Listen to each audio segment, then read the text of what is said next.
Hello, everyone, and welcome to today's Citrix webinar, Security for the Hybrid Workplace.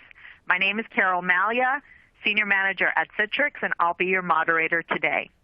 If you have any questions during the presentation, please feel free to submit them through the Q&A tab in your webinar console. Today's webinar is being recorded, and a link will be sent to you as well as a copy of the deck after the broadcast. Now let's get started.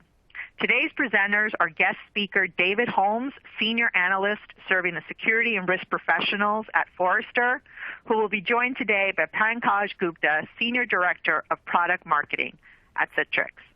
We have a really packed agenda today, so we're very excited to have David on, and so I'll go ahead and pass it to him. David? Hey everybody, it's David at Forrester. Super excited to be your guest today to talk about a topic, several topics I'm very passionate about. I've been an analyst at Forrester I'm on my third year now, and I cover things like network security, I cover zero trust, I cover the technologies ZTNA, microsegmentation, and distributed denial of service. One of my favorite things in the world is traveling and public speaking, and really looking forward to getting back to doing that. Not that I don't like doing webinars, but it can be so much more fulfilling to be in a room full of people. But we'll make do with what we have today. So as Carol said, we have a packed agenda, and I'm going to start with kind of where this all started for me. So I was the analyst at Forrester because of my network background, who took all the calls from Forrester clients who were having challenges during their VPNs in the first week of March. So 2 years ago, remember, when everybody got sent back to work at home, many of them would have problems connecting to their applications, primarily because performance on VPNs. So they would call and they would say things like, David, we used to be 95% on-prem, right? 95% of our users used to be in the office, but now 95% are at home, and our VPNs are timing out. Or we're worried about the security concerns of split tunneling. Or should we buy more IDS for our VPNs? And so this led to a lot of conversations where I would try to tell the Forrester clients who called, the way out of this isn't necessarily more VPNs. The way out of this is zero trust, and specifically replacing VPNs with zero trust technology. And you'll see that referred to as zero trust network access today. Now you can see here when anybody calls to talk to David Holmes at Forrester, we ask them, what do you want to talk to David about? And if you look at this graph, you can see that people who wanted to talk about ZTNA during Q4 2020, right? That was like the thick of the pandemic before vaccines were broadly available, but we had Delta at that time. That might have been the worst of it, I think. You can see the interest dwarfing anything else, including that second category, which is just miscellaneous. So it had a lot of these different kind of conversations, and I would tell people, you don't want more VPNs, you want to use ZTNA. And for many organizations, they listened to my advice and they went down this road and they adopted ZTNA as a replacement for their VPNs.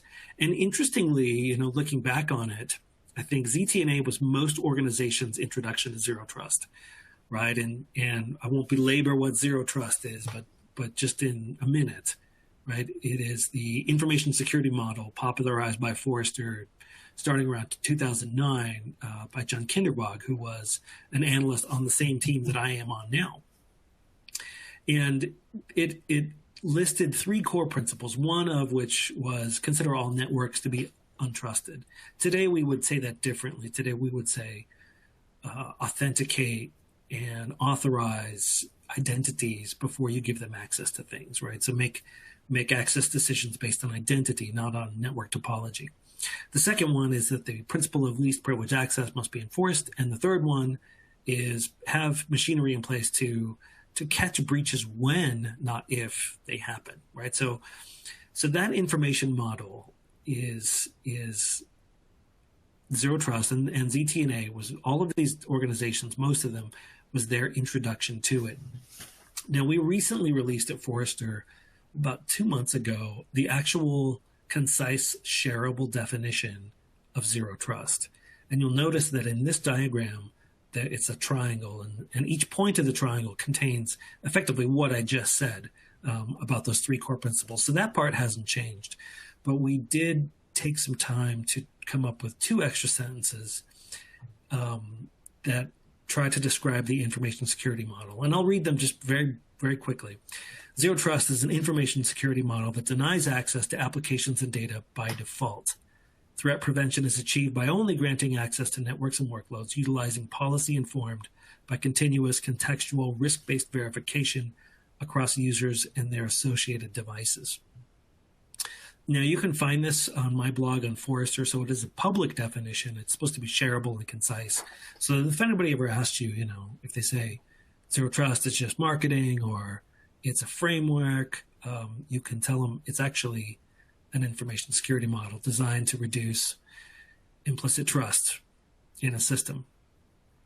So when I was talking about replacing VPNs with ZTNA, right, part of that is a performance aspect, but also part of it is more security. And I put this slide together to try to illustrate what was wrong with VPNs, right?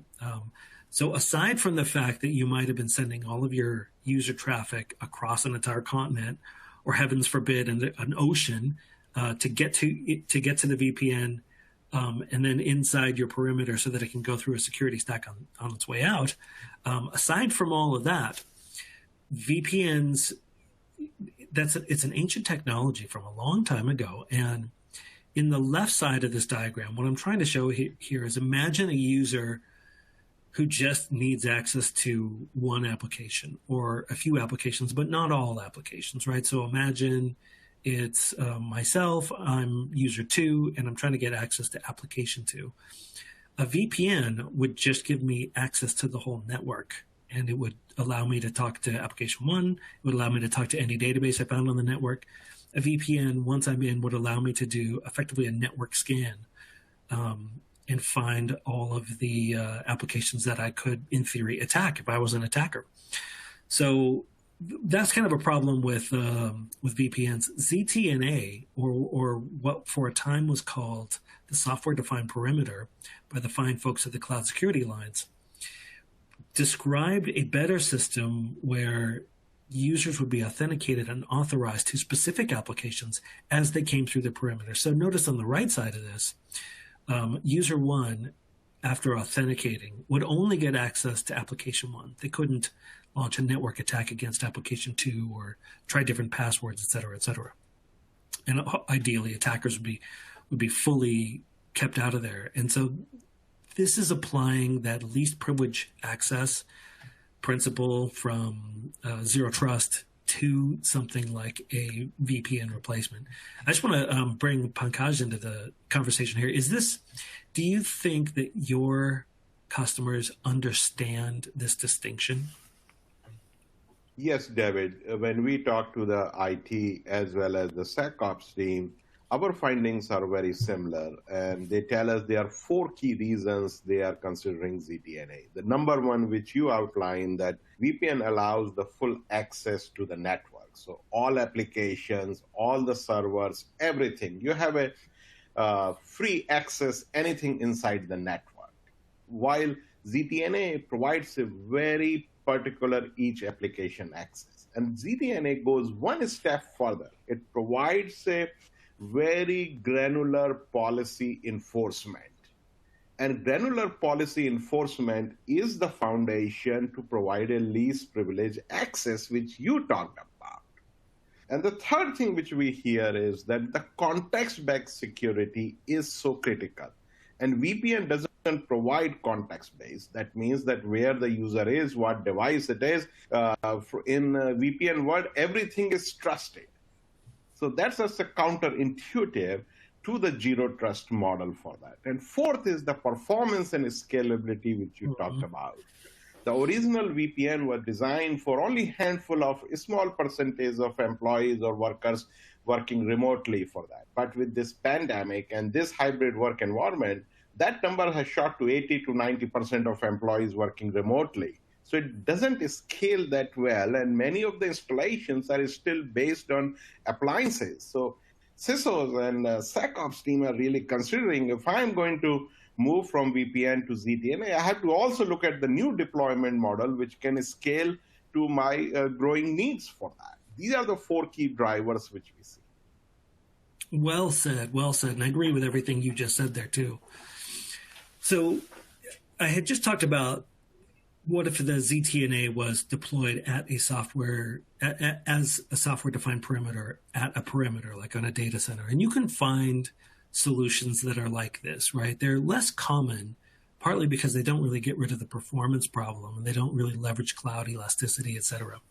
The minority, I think I will share some data later on in this webinar where we ask people how would they prefer to consume ZTNA, and only about 10% of customers want it this way. And some of them want it this way because they have requirements that are, just to use a shortcut, like anti-cloud kind of requirements, where they need to host it themselves.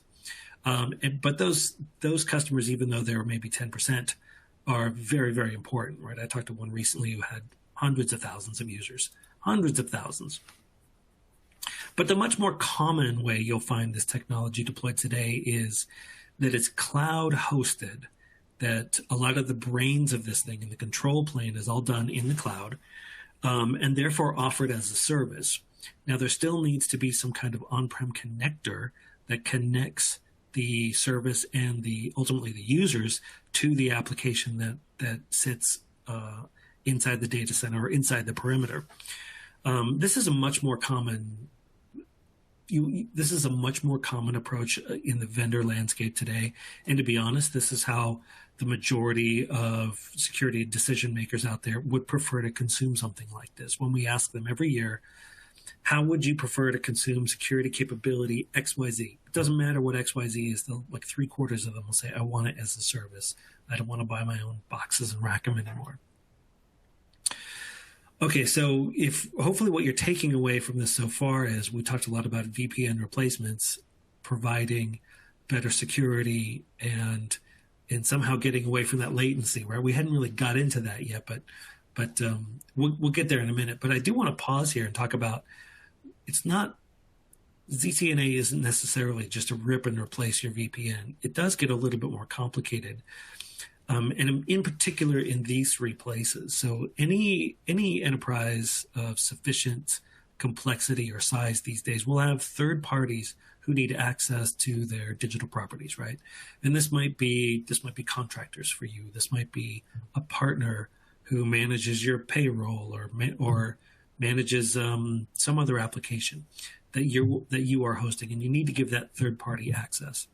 Another significant challenge is if you are not allowed to put a software agent on their machine, partly maybe because they're a third party, right? If they're a contractor or whatever. And then the third one is non-web application access. So while there's many applications today that we're using, maybe you're using your browser for these webinars, et cetera, or Concur, or all of these different web applications, there's still thousands, tens of thousands of legacy applications out there that have things like thick clients, or maybe they use a non-TCP protocol. Maybe it's some kind of VoIP or SIP. So you can even imagine conversations that I have had with Forrester clients who have all three of these. And it's said, David, we have a third party, and this third party manages our network. So they obviously need pretty broad access to things inside of our perimeter that are not browser based, but we're a third party, so you can't put an agent on our device.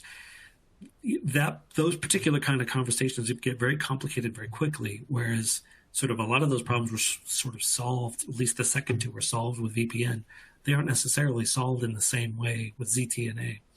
And Pankaj, since you guys actually have a ZTNA, have you found that these are particular pain points with the customers you work with? Yes. So customers are continuously telling us that security and user experience should not be mutually exclusive. And that's where the agentless plays a very critical role. Many of the users really want a agent-led web-based access to all applications. They don't want to install any agent for them. So that comes all the time. The second part, which you talked about very much in detail, is the non-web access. The world is moving towards web, but there are tens of applications in every organization which are not built for a web. It could be thick client, it could be TCP apps, it could be UDP apps like voice over IP, it could be pre-SAP HANA 4 apps, or it could be SQL Server Management Console, or it could be voice over IP. So what about those applications? Because the whole objective of ZTNA is the seamless experience to all the applications which IT offers to their users for that. We see some of these biggest challenges, and that also some of the challenges, dear customers, you should consider when you are evaluating various ZTNA solutions. Back to you, David. Right. So to sort of wrap that part up, one of the bits of advice I give to people when they call is to say, hey, don't ignore these three things. Make sure if you're looking for a ZTNA solution, make sure that you understand how it solves these three problems, because these are the hard ones. And you don't want to find yourself purchasing a service or signing a 1-year contract and then only later finding out that it wasn't able to support one of these, and it turns out that you really did need that. So I'm a former network person, and I tend to think of the world in terms of network diagrams. So I've tried to put together what is the difference between a conventional access architecture and a ZTNA architecture. And so if you look over on the left, you might see your on-prem, right? This might be a data center or headquarters or whatever it is. And you can see that there's a security stack protecting it and applications inside. And there's a VPN aggregator or some kind of VPN that lets partners come in, that lets remote workers come in, that then access those applications. Right, so that's the old way. And it's still, for many companies, that's still the current way. But the ZTNA architecture is much more like this. So that VPN concentrator, that little box that all the arrows are pointing to, that goes away and was replaced by some kind of gateway. But your partners and your remote users might authenticate and get authorized by a ZTNA service out in the cloud first. And then once they've been authenticated and a risk score applied to them, then they can start accessing the applications through that different gateway, right? And so a service you might see integrates with not just your identity provider, not just your Active Directory, but maybe your partner's Active Directory, and then can create different policies for users who authenticate against the system to get into your system, right? The data path to the specific applications will ultimately just go from, it can either go from the actual user straight to the application, or it can go up through the cloud and then back down into inside the perimeter, depending on how the vendor solution works. And then for the agentless solution, trying to describe how very often that ends up just being a browser interface to something, right?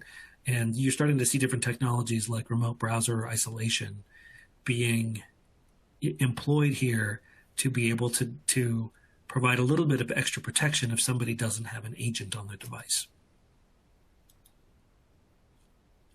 So I promised this data earlier. I asked about 45 security decision leaders who had a ZTNA solution some questions that I thought people might be interested in.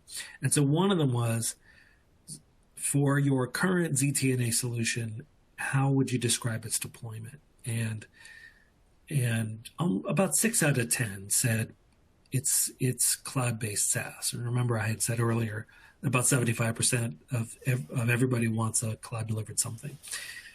And then only 10% want it primarily on-prem. And then the rest is sort of a combination of the two. And there could be different ways to do that combination, but we won't necessarily get into that during my slides. We also asked them what were the most important capabilities that drove you to adopt the ZTNA solution. And this was a multiple choice question.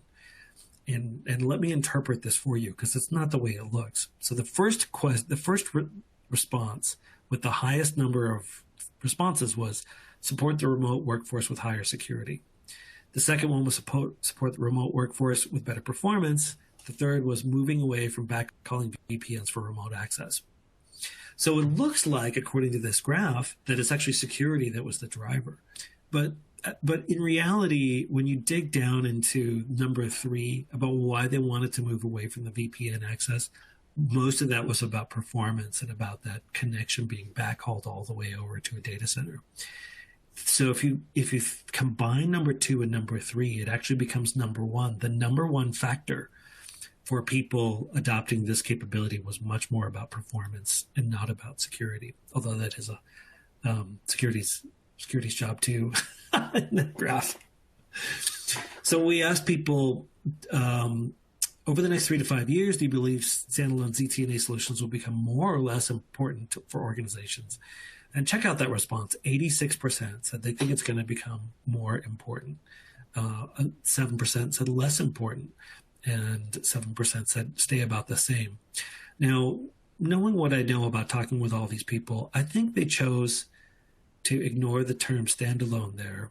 And they're just sort of voting, I believe ZTNA is important, and it's going to be more important going forward. And one of the questions I got recently from a client was, hey, David, we're getting ready to deploy one of these ZTNA solutions to replace our VPNs. How do we actually go about doing that? So this is where you might want to take a screenshot. So I put together what I think are 7 steps on how you might go about that. And I won't necessarily read these to you, but I would offer the advice that the more preparation that you do, the better. The thing about VPN was it got you inside the perimeter, and then it just turned you loose, right? Which might be great for access, but was also just a little bit too great for hackers. So you can't just think of it as, oh, I'm connecting everybody to my perimeter and I'm going to let them in. You actually need to think about who has access to what, who should have access to what, who shouldn't have access to what. Think about all these things first, and then start deploying your ZTNA solution. Pankaj, I'm going to just pause and ask you, and I know we didn't script this part, if you guys have similar collateral where you can give somebody to help them with that transition. Yes, so we have published a variety of documents or white papers about ZTNA and transition to VPN, from VPN to ZTNA, which I'm going to touch upon later in upcoming slides. But one point I want to reinforce what David has talked about, that transition from VPN to ZTNA is not overnight. Both are going to coexist for a sustainable time for almost in every account. So you have to plan carefully the transition from VPN to ZTNA. It's not like flipping the switch. So you have to choose the vendor who can support the VPN and ZTNA both together for you and make that transition less painful for IT as well as more cheerful and happier experience to your users for that, because employee satisfaction and experience is directly related to the employee productivity for that. And that's where the Citrix comes in, supporting the VPN and ZTNA solution, and also help you to transition to VPN to ZTNA at your business and IT needs. You know, I actually spoke on that topic about how, if done properly, Zero Trust can improve the employee experience. I spoke about that at RSA 2 years ago. You probably watched that, Pankaj, and then threw that in there as a nice shout out. So thank you very much. And this is one of those cases where, if done properly, it can lead to a better employee experience, right? And that's something I've heard from customers of these solutions, is that when it's done right, things are snappier. The whole internet seems to work better. Probably my last point about this, though, and it relates to something Pankaj said. These things will coexist. So anytime a technology comes along that purports to replace another technology, the two just coexist for the rest of your life. Maybe one has a longer tail, et cetera, et cetera. And that will be the case for VPNs and ZTNAs. So there's a little bit of a moral hazard here where I've already seen some people get a ZTNA solution and then think that they're protected, where they didn't go back and do the work to remove all the implicit trust. And it is that work that needs to be done, and hopefully the vendor, the partner, and the customer can all get together and get that done properly. So just kind of wrapping up, I think I've got 2 slides left. Yep. What are buyers looking for, right? All of these solutions do web applications. So if you're looking at a vendor and they're bragging about how well they do web applications, just know that everyone does that, and that's table stakes. Some will want a decent RDP experience, remote desktop protocol experience, and they'll want it delivered in a ZTNA-like way with zero trust principles.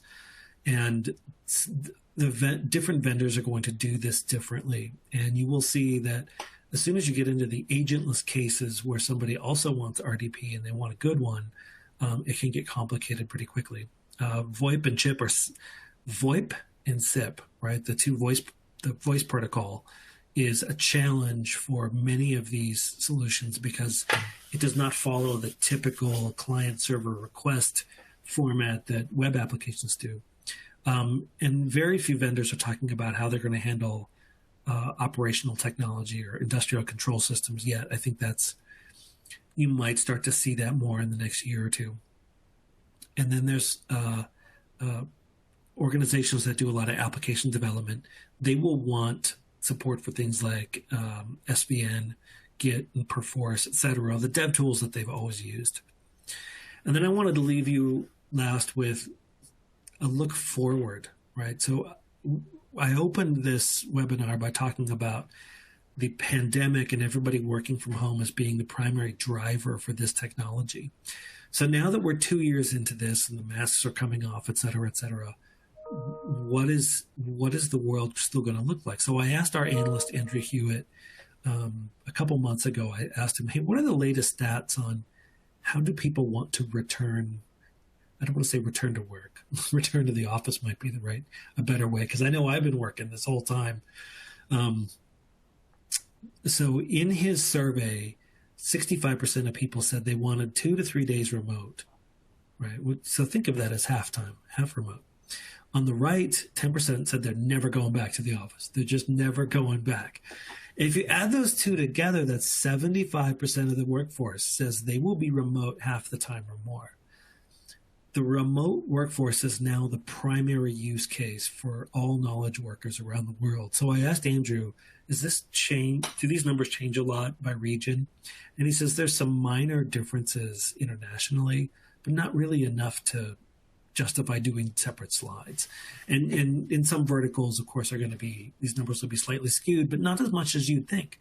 And so this is the common pattern now. Anybody who works with their mind is going to want to be part of that remote workforce that is remote half the time. So anyway, that concludes my comments, and I want to turn it over to Pankaj to see what he's got to say to bring it all home here. Thank you, David, for great insights about what ZTNA is and what IT and SecOps team has to be aware and consider for ZTNA solutions. So in my next 10 minutes, I'm going to touch upon the key highlights of a Citrix ZTNA solution, which is called as Citrix Secure Private Access. It is built on 4 key principles, and 2 of them in the center.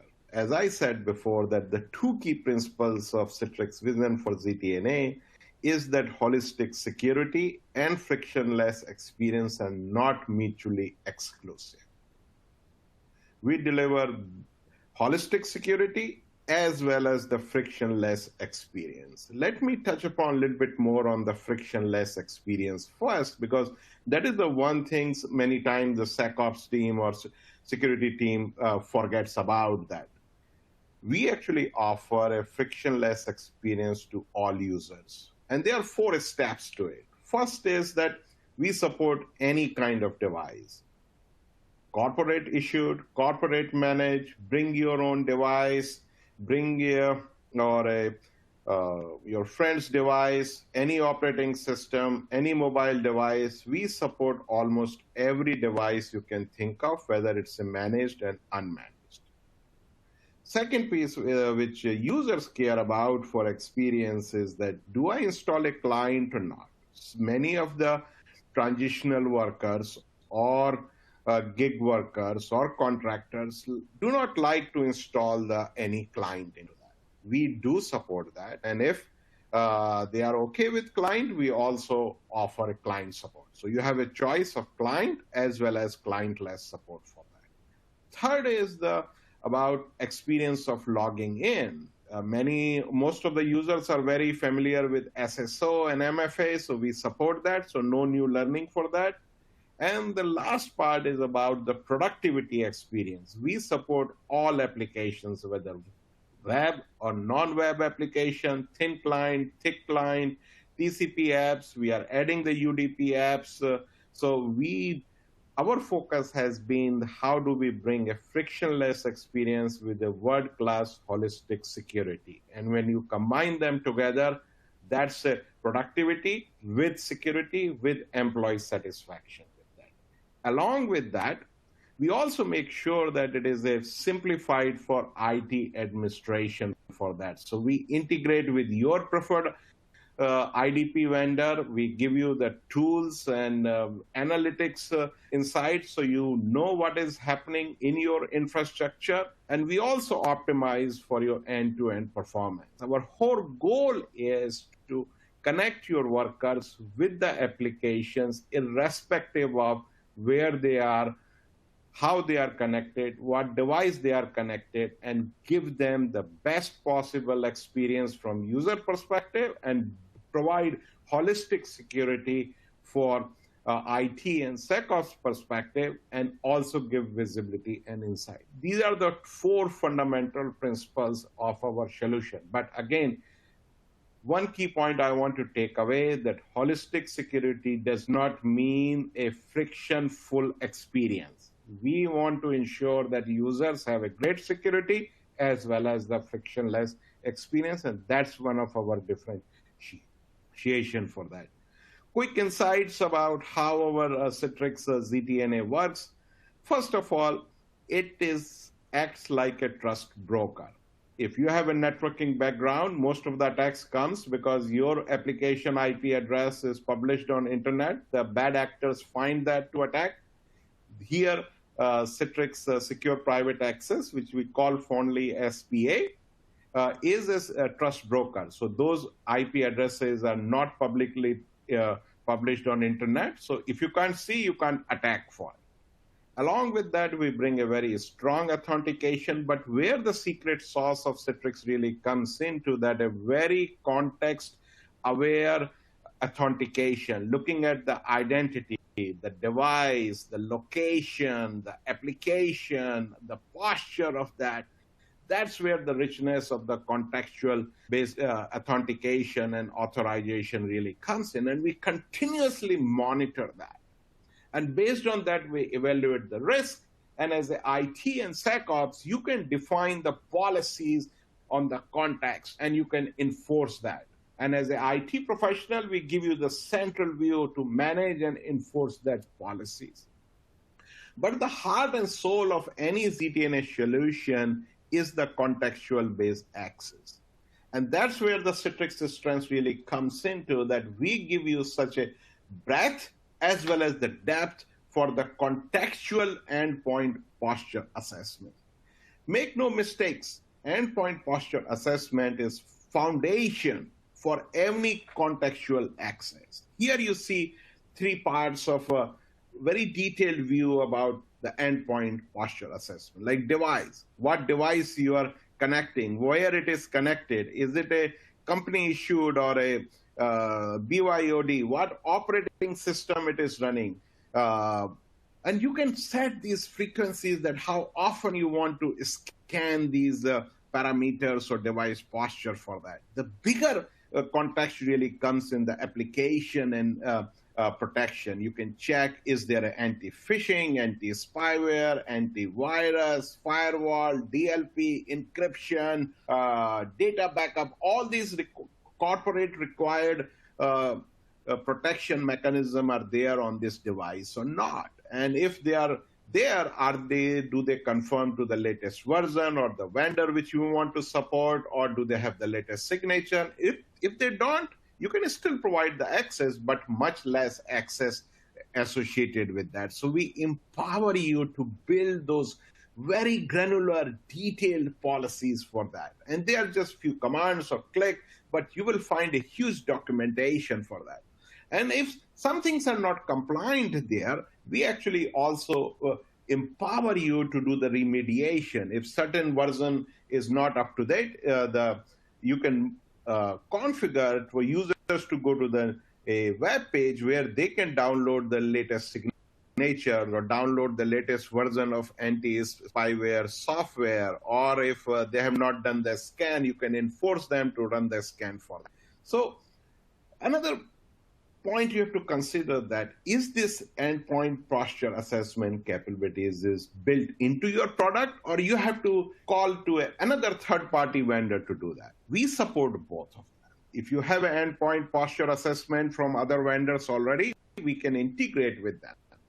But that could be complex for you or additional OPEX and CAPEX outlay. We have integrated in our product a endpoint posture assessment, so you can build a very contextual policy. Choice is yours, whether you want to use our built-in comprehensive breadth and depth of endpoint posture assessment, or you want to use your existing partner, which you already have, and we are happy to integrate. We empowering you the choice which you want to do the endpoint posture assessment for the contextual policy for that. Just a quick highlights about what you can do with the Citrix SPA. First is allow the zero trust network access to all IT sanctioned application, and this access is per application basis. Second thing, it is a adaptive access and a very granular security control. And most important, it is contextual and adaptive based on the EPA endpoint posture assessment parameters which you have. You can do a lot of and or combination based on what policy you have and what you want to put in together. Many of the applications are being accessed through the web. And if you are not very sure that the web browsers which they are using are secure, we can still offer a browser isolation for you. So that also protects the bad malware or bad things coming into the network for you. We also offer simplicity of single sign-on for all browser-based application. We integrate with most of all the major IDP providers which you have in the market. But another key differentiation which we bring is the visibility and the monitoring. If you can't see, you can't fix it. So we have invested a lot of energy, time, engineering resources to give you the best analytics and visibility into the monitoring, starting from the endpoint posture assessment for that. If you want to try, and if you are already a Citrix customer, I recommend you to try a free 60-degree trial by pointing your browsers to citrix.cloud.com. You will have an entitlement for there. And if you want to learn more about it, there are a variety of documentation available on citrix.com. Otherwise, our sales teams are standing by. They can give you more information. And I would like to pass on to Carol. I think we have a few minutes to take some Q&A from audience. Thank you, Pankaj. Yes, we do, and thank you, David. And for those of you on the call, please note that we've gone ahead and added those documents that Pankaj showed earlier in our related content widget. So if you go look at your console, you'll see there's a widget on related content, and we've added links to all those assets there for easy access. So definitely make sure you download that before the end of the webinar. All right, so I did get some questions in here, so I'll just go and read them as they came in. All right, the first one we have here is for David. It says, David, do you think, or are you saying that ZTNA will replace VPNs everywhere? Can you elaborate? They won't replace VPNs everywhere. For example, there'll always be site-to-site VPNs, and I think things like roles like network admin that need broad access to things like switches, et cetera, where reducing we're applying least privileged access doesn't make a whole lot of sense. I think those people will still have VPNs.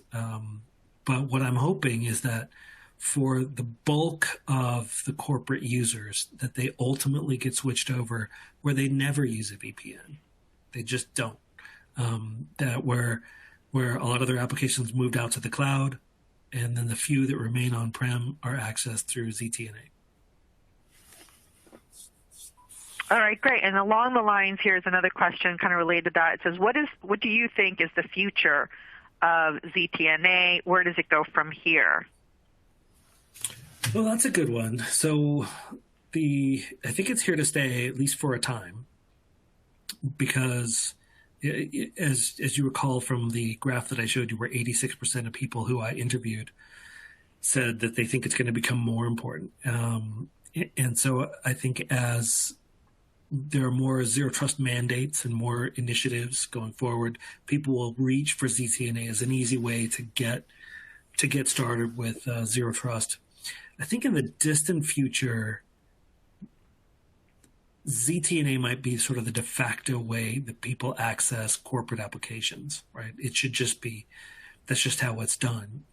I think the application writers won't necessarily, for a corporate application, spend a whole lot of time on the plumbing of how to authenticate and authorize a user. They'll say, you know what, there's going to be a service sitting in front of us. It'll be a ZTNA service. All right, thank you. We have one here. It says, I'm not sure who this is for. It just says, why is clientless access matter? Why does this matter? I'm not sure which one of you two can answer that one. Sure, I can try. I think the clientless access is very critical for many of the users to provide a better user experience, especially for if you have any contractors or if you have transient workforce or where you have users who wants to bring your own device and do not want to install any client on their devices. It may be the personal choice. It could be their just comfort feeling. That's the reason clientless access matters most for users.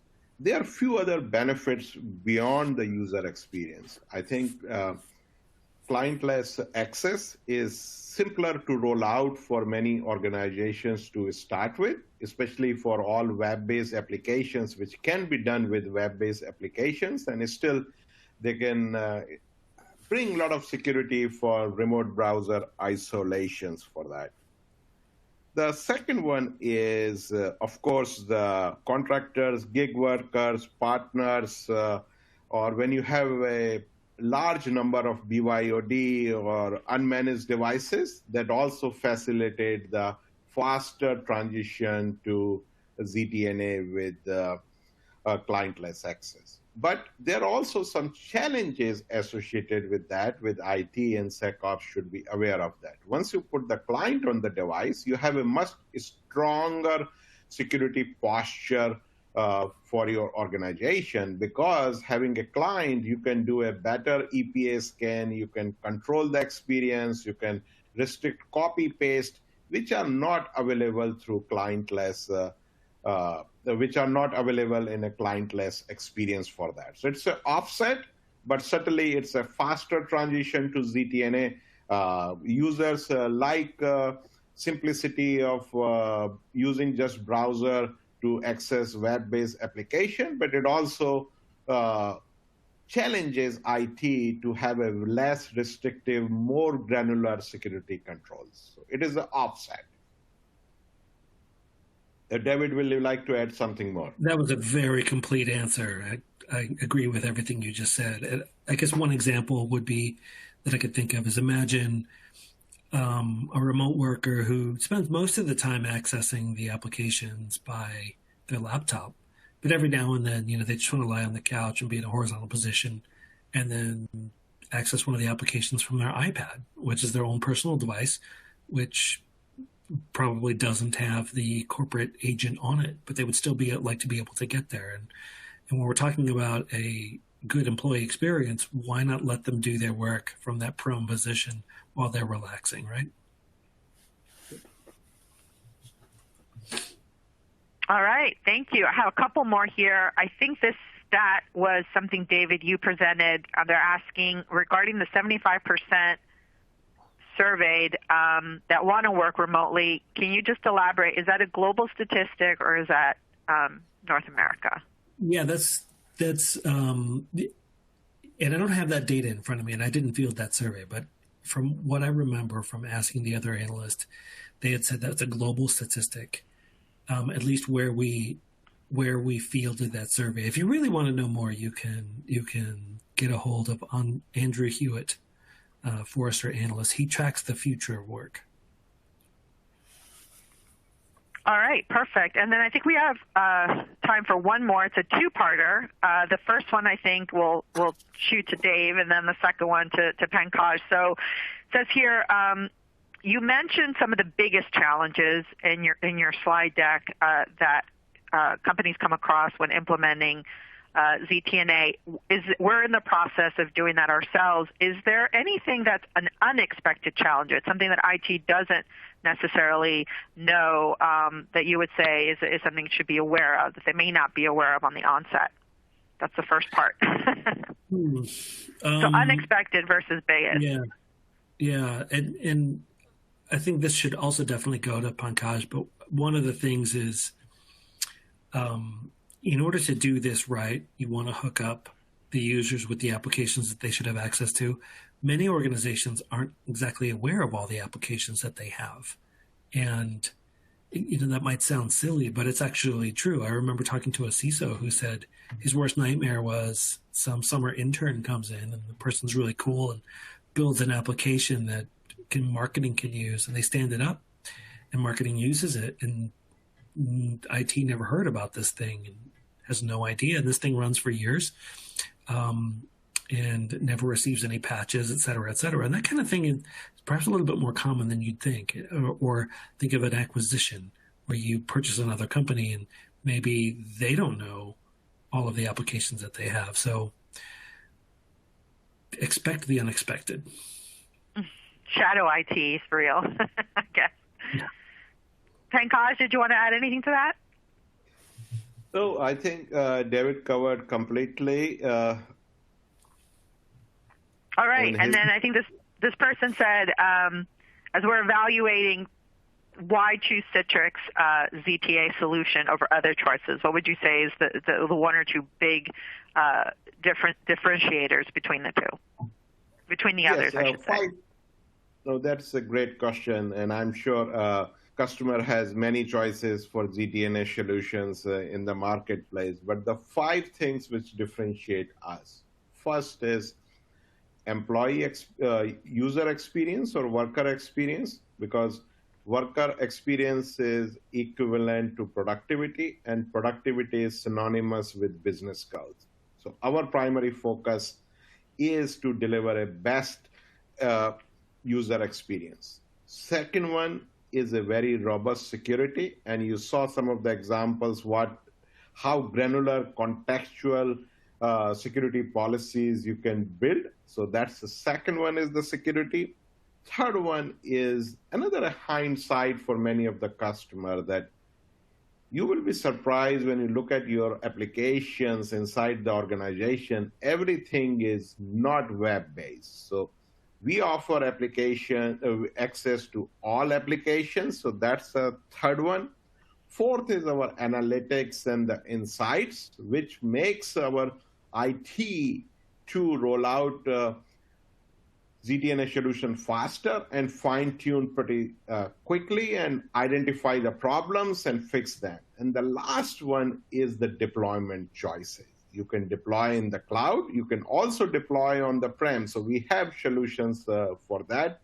And when you bring all these things together, the hidden secret about Citrix is that we actually smoothen your transition from VPN to ZTNA. We understand both are going to coexist, and we have features, functionalities, technology to make your transition from VPN to ZTNA much simpler and as smooth as possible. Awesome. And for that person, if you are sort of on that journey, sort of scoping out, definitely check out the additional resources. We have a couple of Forrester papers that cover sort of Forrester's landscape overview, and I think that would be a really great asset for you to check out. So thank you for submitting that question. We've actually just about run out of time. I'd like to thank David and Pankaj and all of you who took time from your day to join us. We hope you found this valuable, and like I mentioned, we will be sending out, you can actually download the PDF right now as well, the deck on your in your related resources widget, but we will be sending out a recording for everyone as well. Thank you so much for joining us, and have a great rest of your day. Bye-bye. Bye, everyone.